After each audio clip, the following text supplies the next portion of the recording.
Hey, sorry for the lazy video. I've been pretty busy today.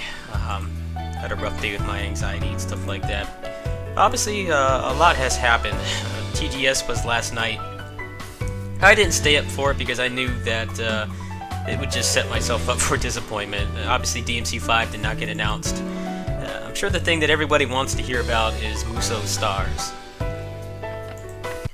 Now, what people don't realize about Musou Stars is it seems to be Omega Force or Koei is trying to get away from the, Orochi name. We don't know if they're going to abandon Orochi forever or not. I feel it would be pretty tacky for them to bring Orochi back because, in Ultimate, they kind of gave him a really depressing backstory and then killed him off again. We don't know if they want to bring Orochi back, if they're actually going to make another Orochi game, or if Musou Stars is going to be the new thing. The other thing you have to consider is that, if they did make an Orochi 4 right now, the only new thing would be the hyper attacks from Samurai Warriors 4, which honestly would not really change things enough to warrant making a brand new game. It's obvious that if they do make an Orochi 4, it would probably be after Dynasty Warriors 9 is out, so that at least there would be something to draw people into it if they have to refresh the roster. I really don't think that making another game with the exact same movesets would do them very well. I'm not sure what to think about it. The coolest thing that I saw in the trailer was that the Tokiden characters are in it. I think that's pretty cool. The little bit they showed of Oka gameplay looked like they just have like the basic Tokiden moveset. I saw her do the basic 4-hit square string in the trailer. So I'm not sure what to think of that. Maybe they're going to have like actual mechanics for the unique characters, like the Atelier characters and Ryu Hayabusa and Tokiden, whatever other series they have. Maybe they're going to do it kind of like the Samurai Warriors and Dynasty Warriors characters in Orochi, where they play differently. I'm pretty excited for it, honestly, especially now that BASARA is kind of on its way out. Like, I don't know if you guys heard, but Kobayashi tweeted about, I think last week, he said something kind of vague. He was like, maybe there's something like, maybe this is the end.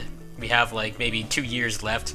Now, obviously, that could mean anything. It could mean he's working on another project, but it definitely lines up with how apparently bad the Yukimura Den sales were. I'm pretty, it's definitely been a source of my anxiety. I'm kind of sad that it didn't do well. On one hand, the game is kind of a ripoff. It's not really worth the price that they're charging. But on the other hand, they were very transparent and honest about what was in the game. And, we have all this stuff going on with all these AAA games and indie games being, labeled and marketed as AAA games like No Man's Sky, where, they're not transparent about what's in the game at all, and it's causing this huge uproar, people refunding the games and trading them in, and just all this outrage on social media and stuff.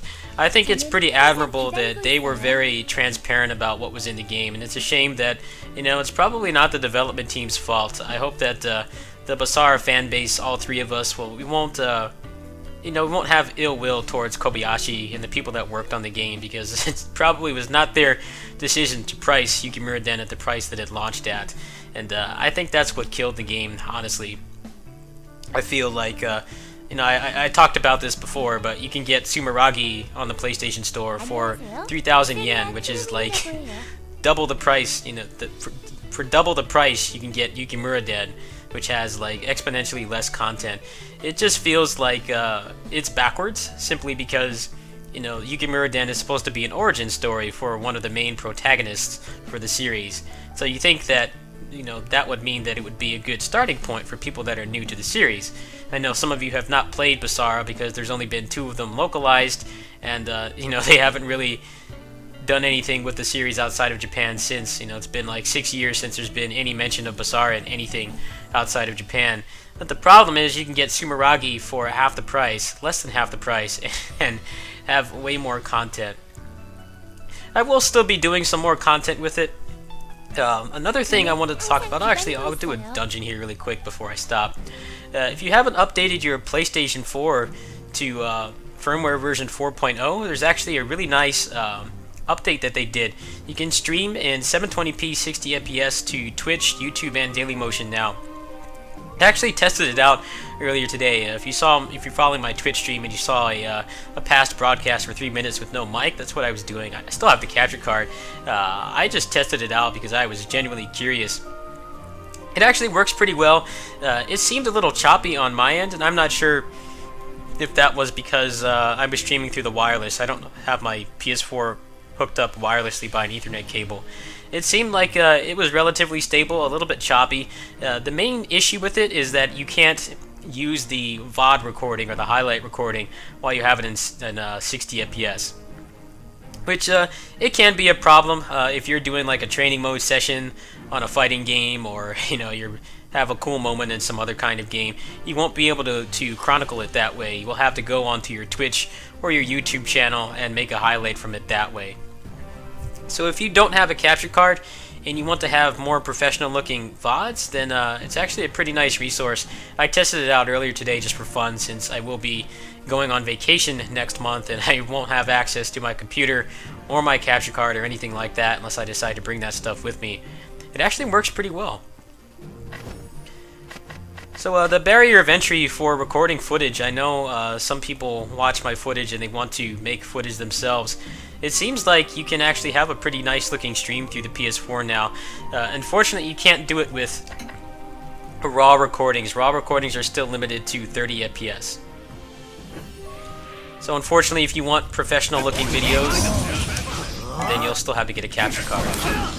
But we know how limiting the PS4's built-in streaming can be if the publisher decides that they don't want their game recorded. So I don't think it's that big of a deal.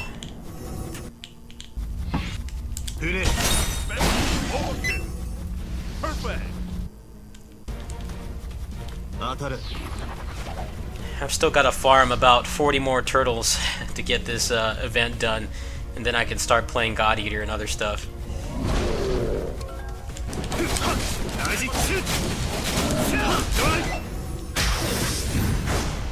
This is the fastest way that I've found to do it.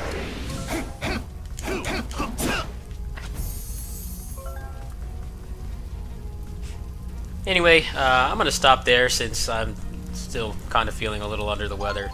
I've just been dealing with a lot of my anxiety symptoms and stuff like that.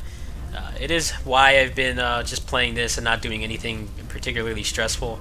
And I apologize for that, but at the same time, there's not much going on right now. I will still be doing more Yukimura Den footage. I'll probably do some Bloody Palace runs or something like that, just to have a little more variety. I'm still waiting to hear back from PlayAsia. I also traded in a bunch of stuff on Amazon Trade-In that I'm waiting for them to appraise it and give me the store credit for. I was thinking of getting a new controller, maybe PS Plus, whatever else you guys would suggest. I think I'll have close to $80 in store credits, minus whatever they subtract for the condition of the items. So if you guys can think of anything that you'd like me to cover that I haven't done before, obviously that would pretty much mean I could get like a PSN card or something. If you know of something that's coming out in the near future, you can go ahead and let me know, because I was just going to buy a Super Sentai season and a new PS4 controller, and then like probably 3 months of PS Plus. That was the plan. That's what's in my cart right now. If you guys have any suggestions, let me know. Anyway, it's probably going to be low-key throughout the rest of this week. I need to finish this event, and then I'll start work on God Eater, and probably a little bit of Yukimura Den too after that. I don't know how long all those things will take, but bear with me. I've been going through a lot in terms of my mental health, and I've been concealing it the best I can. And I'm proud of myself that I still work hard on this and put something out every day, but sometimes it means that I need to not do high-end stressful content. I do have to watch my stress levels. I have been dealing with chest pains from my stress and anxiety and stuff like that. So bear with me. There is some exciting stuff coming in the future. I hope that the PlayAsia stuff will work out. As soon as I find out any more information, I'll let you guys know. Peace.